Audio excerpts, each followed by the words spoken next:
એક કુંવારી કન્યાની આબરૂ લેનારી અમરેલીની કલંકિત ઘટનાએ સમગ્ર ગુજરાત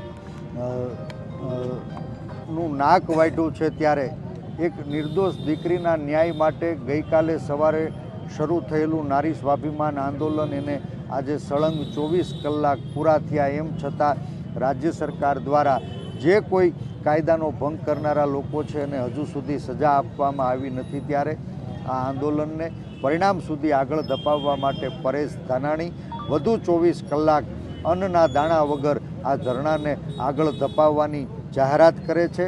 આ બનાવ જેના કારણે બન્યો છે, જે રાજકીય સાઠમારીનો નિર્દોષ દીકરી ભોગ બની છે, એ સત્યને ઉજાગર કરવા માટે સ્થાનિક ચૂંટાયેલા પ્રતિનિધિ અને રાજ્યના નાયબ મુખ્ય દંડક કૌશિકભાઈ વેકરિયાનો નાર્કો ટેસ્ટ કરવા માનની મુખ્યમંત્રીને આ સમિતિ વિનંતી કરે છે।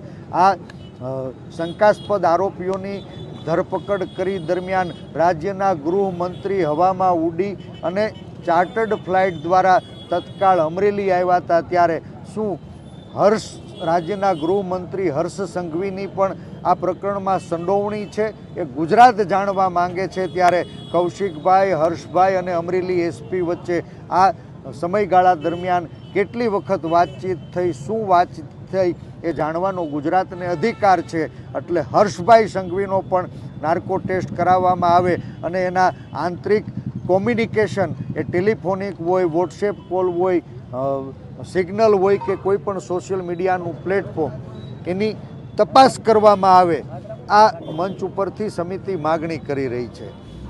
દીકરીને ન્યાય મળે એ માટે આ 8 મુદ્દાઓને હું ફરી દોહરાવતો નથી, પણ એ જ 8 મુદ્દાઓની એક સૂત્રી લડાઈ અમે આગળ ધપાવવાના છીએ। સમગ્ર ગુજરાતમાં આ જ 2 સવાલો અને 8 મુદ્દાઓને લઈ અને ન્યાય માંગવાના છીએ। ત્યારે આ લડાઈને આગળ ધપાવવાની આજથી અમે કાયદાકીય મોરચે શરૂઆત કરી રહ્યા છે। રાજ્યના પોલીસ વડાને એ દીકરી દ્વારા રજૂઆત થાય, ફરિયાદ થાય અને આવતા દિવસોમાં કાયદાકીય મોરચે આ લડાઈને આક્રમક બનાવવાનો કાર્યવાહી અમે શરૂ કરી છે।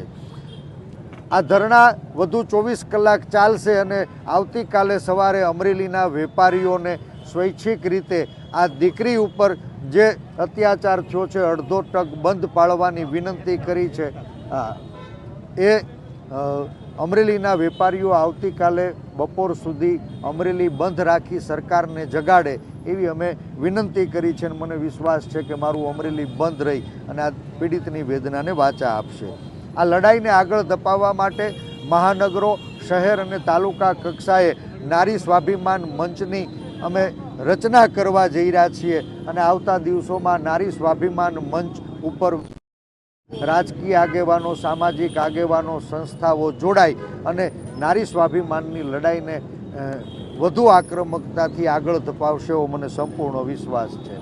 રાજ્યના તમામ તાલુકાઓમાં નારી સ્વાભિમાન આંદોલન સમિતિ દ્વારા આવતા દિવસોમાં દીકરીને ન્યાય અપાવવા, આવી ઘટનાઓનું પુનરાવર્તન ન થાય એના માટે આવેદન આપશે અને સાથે જ આ સમાજ ઉપર પ્રભાવ પાડનારા એ ધાર્મિક આગેવાનો હોય, સામાજિક આગેવાનો હોય, રાજકીય આગેવાનો હોય, સ્વૈચ્છિક સંસ્થાઓ હોય, એ બધાને આંદોલનમાં જોડવા માટે થઈને અમે વિનંતી કરવાના છીએ, વિનંતી પત્ર લખવાના છીએ, શક્ય હશે ત્યાં રૂબરૂ મુલાકાત પણ લેવાના છીએ। બધા જ સન્માનની સાધુઓ, સંતો, તમામ સમાજના શ્રેષ્ઠીઓ, સામાજિક, રાજકીય અને સ્વૈચ્છિક સંસ્થાના પ્રતિનિધિઓ આ નારી સ્વાભિમાન આંદોલનની અંદર સમર્થન કરે, સરકાર ઉપર દબાવ ઊભો કરી એક નિર્દોષ દીકરીને ન્યાય અપાવે, એ લડાઈને અમે આગળ ધપાવવાના છીએ।